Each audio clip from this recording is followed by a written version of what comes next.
Hello, wonderful community. It's Jana Wunderlich here. Happy Monday. I just wanted to come in and have a quick chat to you. Because I just had a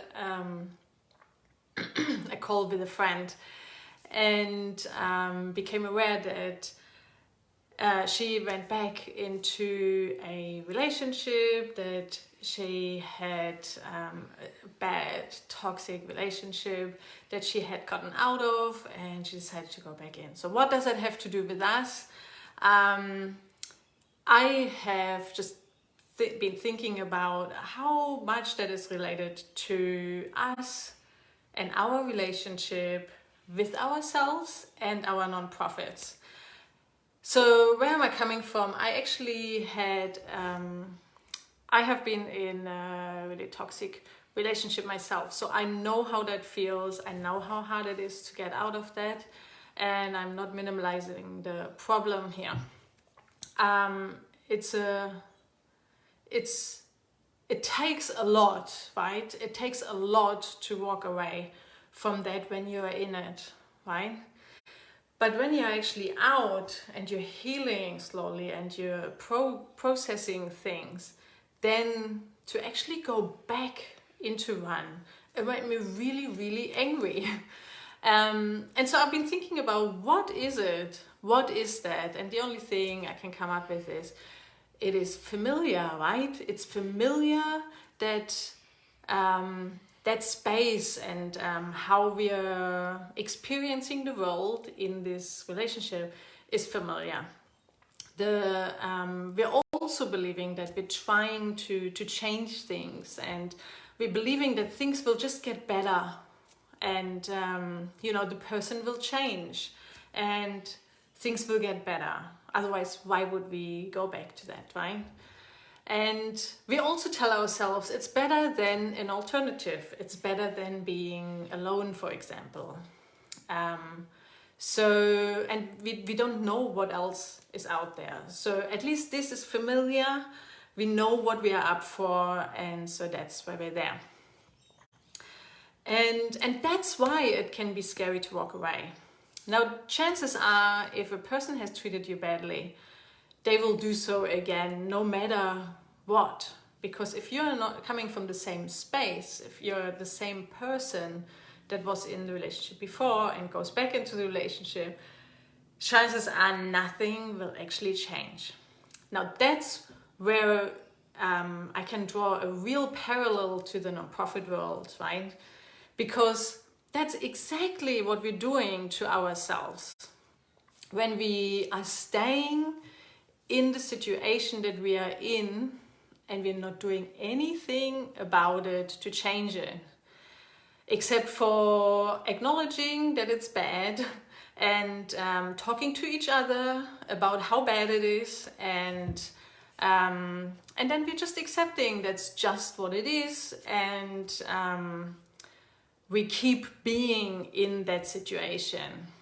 And it really frustrates me because there is so much more available, especially for female leaders in not only nonprofits, in all organizations. We're often taking that step back and go, that's just the way it is, and we get comfortable with the familiar. We get comfortable with the suffering that we are actually in. If there's not enough money, if there's not enough time, if there's not enough people, if there is this scarcity and there is suffering, if that has an impact on your life, there is suffering, and that is very unnecessary, and that's makes me very passionate. So that's why I'm here. So we get familiar with that, with the suffering and with the familiarity of the situation. Now, I've been thinking about, okay, it can be scary to look outside of that, right? Because we don't know what's ahead. Can it get any worse? Is this better than an alternative?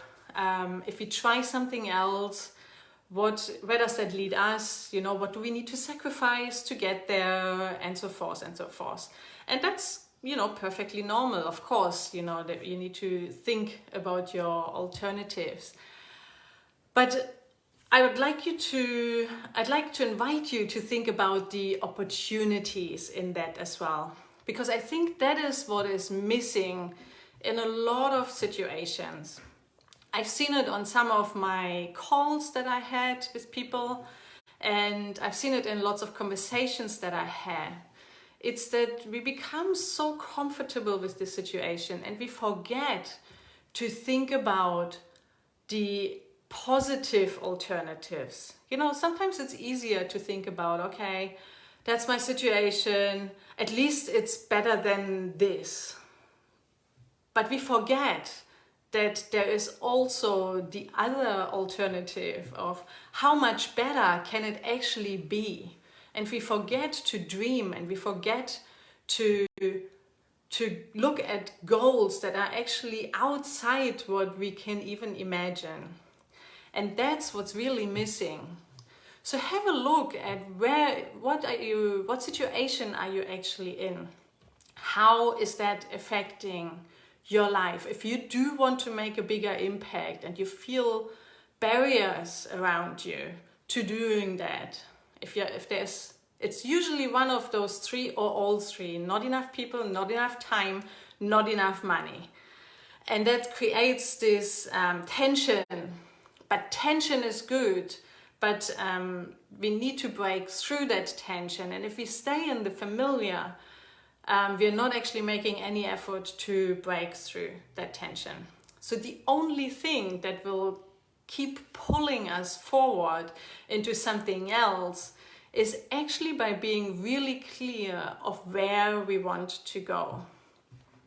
It's one of the questions I discuss on my calls, and that's where I notice it, that a lot of you are not actually even looking at the possibilities that are out there. You know, what is the impact that you actually want to make?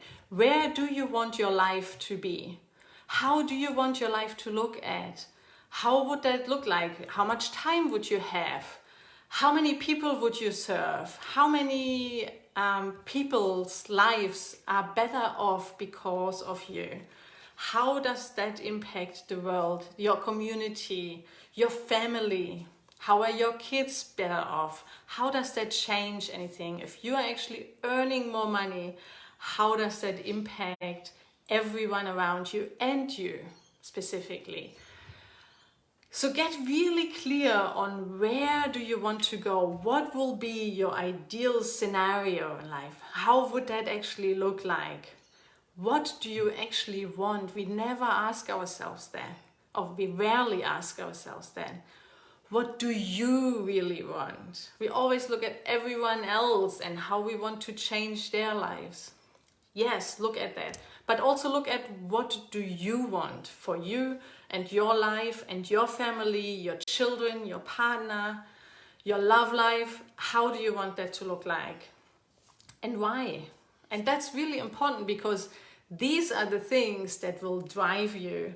And these will be the things to commit to so that you can actually change something in your life, right? So start making a list, start there and keep adding to that list. What are the things that you want in your life? Start small by all means, but don't keep yourself thinking small. Don't keep yourself thinking small. You know, put everything on the list. What do you actually want? And sometimes that can feel uncomfortable, right? Sometimes you go like, that's, I don't really need that. It's not about that. Put it on the list. If it's something that you want, put it on the list. It's not about needing, or it's about, being too much or taking from somebody else. It's really important. It's a really important part of growth to know what we want, right? And without that, we will never be committing to anything else but the smallness that we are perhaps in currently. That familiar situation that is uncomfortable, but it is familiar. And we will never move out of that space unless we have something to move towards. So start making a list, dream big, never dream too small, dream big, and put those dreams down on paper, put them on your wall, and put them in front of you so you have something to work towards.